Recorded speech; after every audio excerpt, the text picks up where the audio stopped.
मंगलवार व्रत कथा। नमस्कार भाइयों बहनों, जय मां गायत्री। आप सभी का मेरे YouTube चैनल शुभकर्मा ही अष्टों में स्वागत है। आज के इस वीडियो में सुनते हैं मंगलवार व्रत की कथा।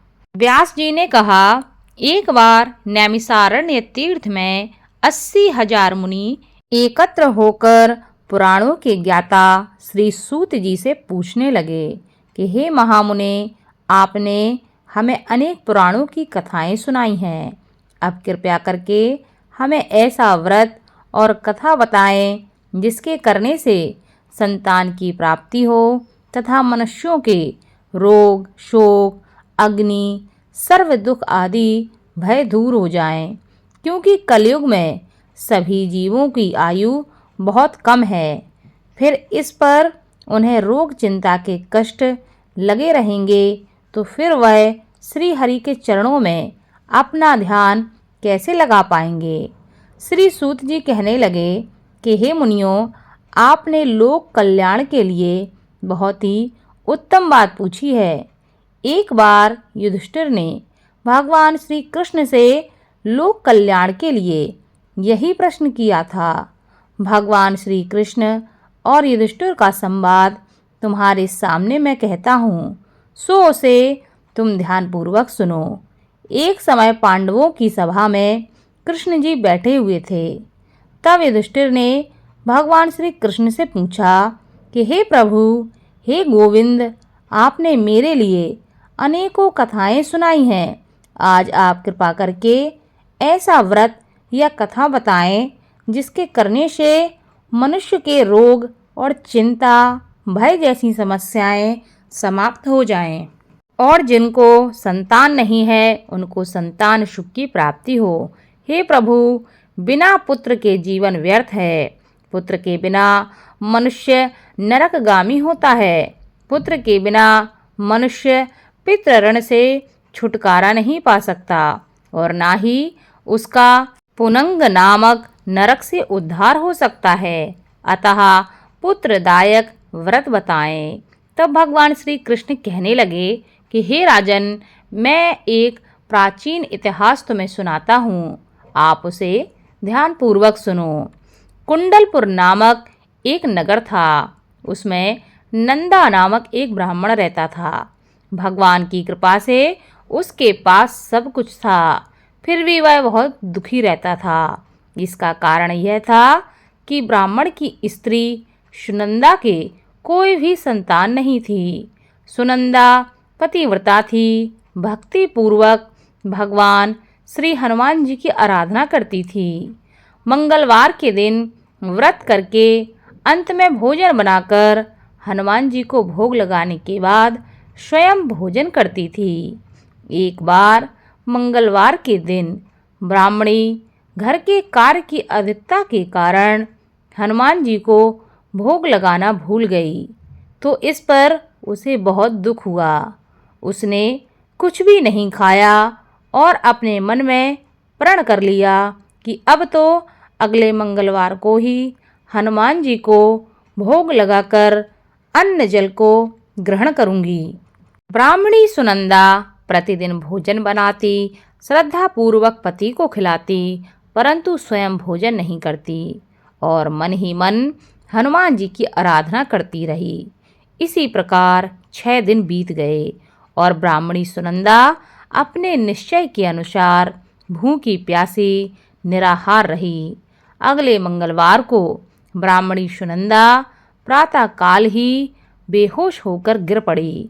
ब्राह्मणी सुनंदा की इस असीम भक्ति भाव से हनुमान जी बहुत प्रसन्न हुए और प्रकट होकर कहने लगे, सुनंदा, मैं तेरी भक्ति से बहुत प्रसन्न हूँ, तू उठकर वरदान मांग ले।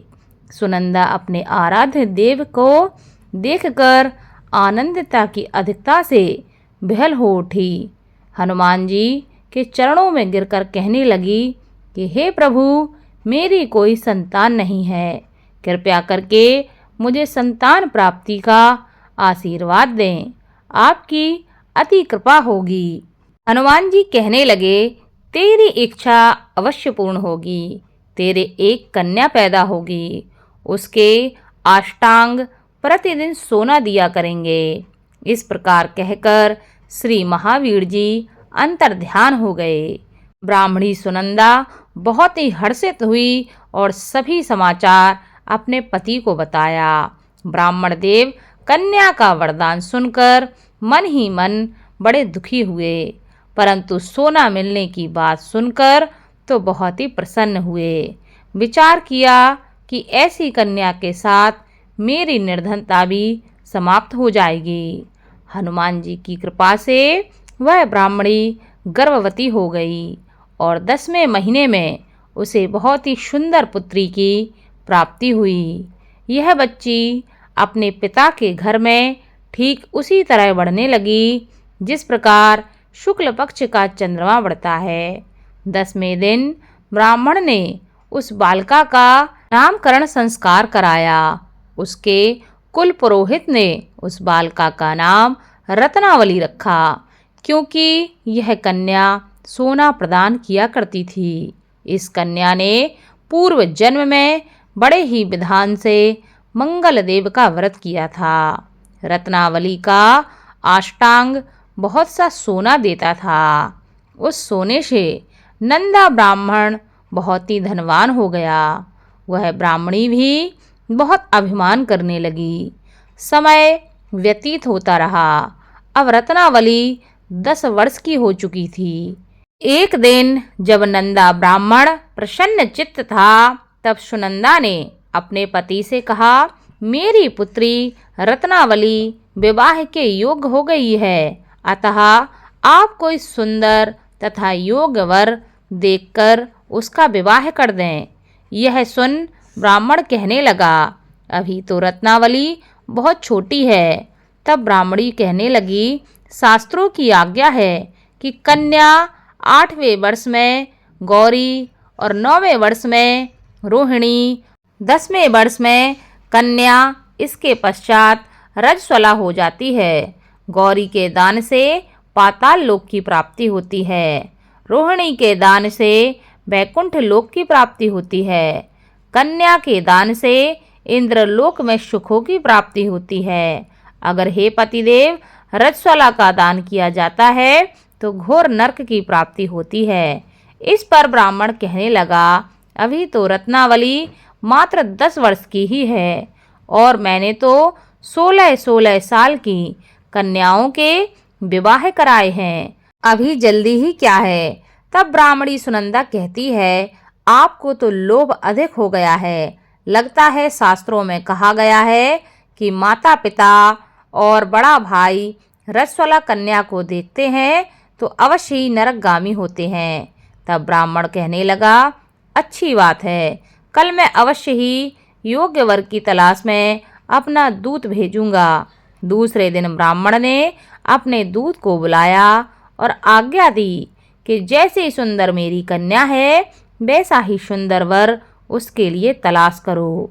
दूत अपने स्वामी की आज्ञा को पाकर निकल पड़ा। पम्मई नगर में उसने एक सुंदर लड़के को देखा। यह बालक एक ब्राह्मण परिवार का बहुत ही गुणवान पुत्र था। इसका नाम सोमेश्वर था। दूत ने इस सुंदर व गुणवान ब्राह्मण पुत्र के बारे में अपने स्वामी को पूर्ण विवरण दिया। ब्राह्मण नंदा को भी सोमेश्वर अच्छा लगा और फिर शुभ मुहूर्त में विधि पूर्वक कन्यादान करके ब्राह्मण ब्राह्मणी संतुष्ट हुए। परंतु ब्राह्मण के मन में तो लोभ समाया हुआ था।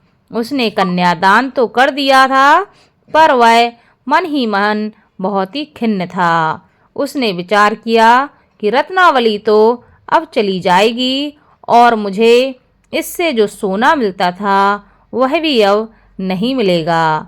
मेरे पास जो धन था कुछ तो इसके विवाह के पूर्व खर्च हो गया है और जो बचा है वह भी कुछ दिनों में समाप्त हो जाएगा। मैंने तो इसका विवाह करके बहुत बड़ी भूल कर दी है। अब कोई ऐसा उपाय हो कि रत्नावली मेरे घर में ही बनी रहे, अपनी ससुराल ना जावे। लोभ रूपी राक्षस ब्राह्मण के मस्तक पर छाता जा रहा था। रात भर अपनी शैया पर बेचैनी से करवटें बदलते बदलते उसने एक बहुत क्रूर निर्णय लिया। उसने विचार किया कि जब रत्नावली को लेकर उसका पति सोमेश्वर अपने घर के लिए जाएगा तो वह मार्ग में छिपकर सोमेश्वर का वध कर देगा और अपनी लड़की को अपने घर ले आएगा, जिससे नियमित रूप से उसे सोना भी मिलता रहेगा और समाज का कोई भी मनुष्य उसे दोष भी नहीं दे सकेगा।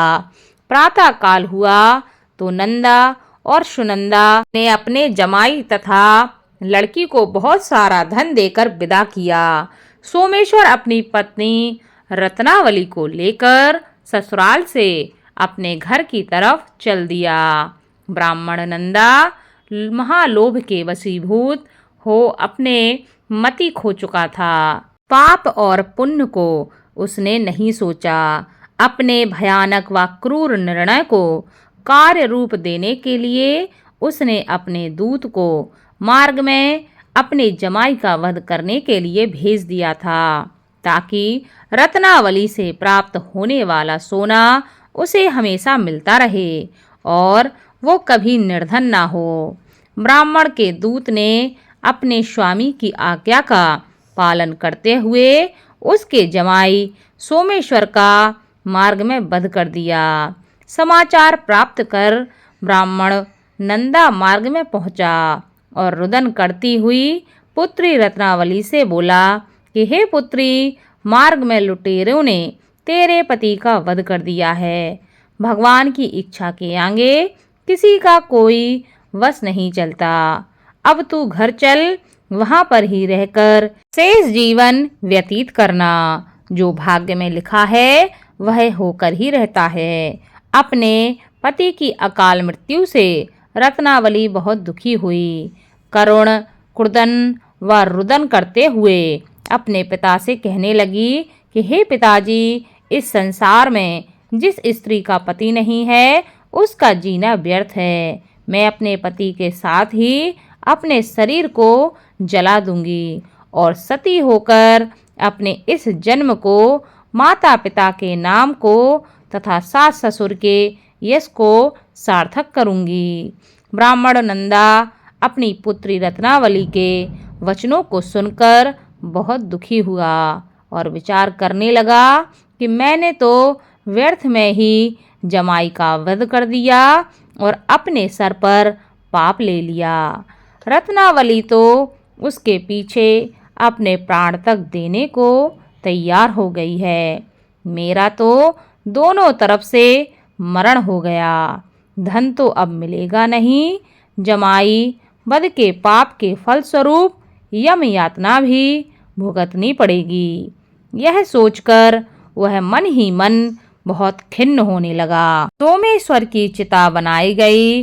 रत्नावली सती होने की इच्छा से अपने पति का सिर अपनी गोद में रखकर चिता में बैठ गई। जैसे ही सोमेश्वर की चिता को अग्नि लगाई गई, वैसे ही वहां पर हनुमान जी प्रकट हो गए और कहने लगे कि हे रत्नावली, मैं तेरी पति भक्ति से बहुत प्रसन्न हूँ, तू वर मांग। रत्नावली ने अपने पति का जीवन दान मांगा।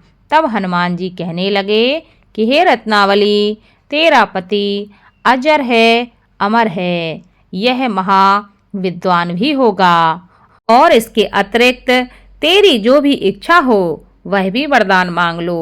तब रत्नावली कहने लगी कि हे ग्रहों के स्वामी, यदि आप मुझ पर प्रसन्न हैं तो मुझे यह वरदान दीजिए कि जो भी मनुष्य मंगलवार के दिन प्रातःकाल लाल पुष्प लाल चंदन से पूजा करके आपका स्मरण करे, उसको रोग व्याधि कभी न हो, स्वजनों का कभी वियोग न हो, सर्प अग्नि तथा शत्रुओं का कभी भय न हो। जो स्त्री मंगलवार का व्रत करे वह कभी भी विधवा न हो। हनुमान जी तथास्तु कहकर अंतर ध्यान हो गए।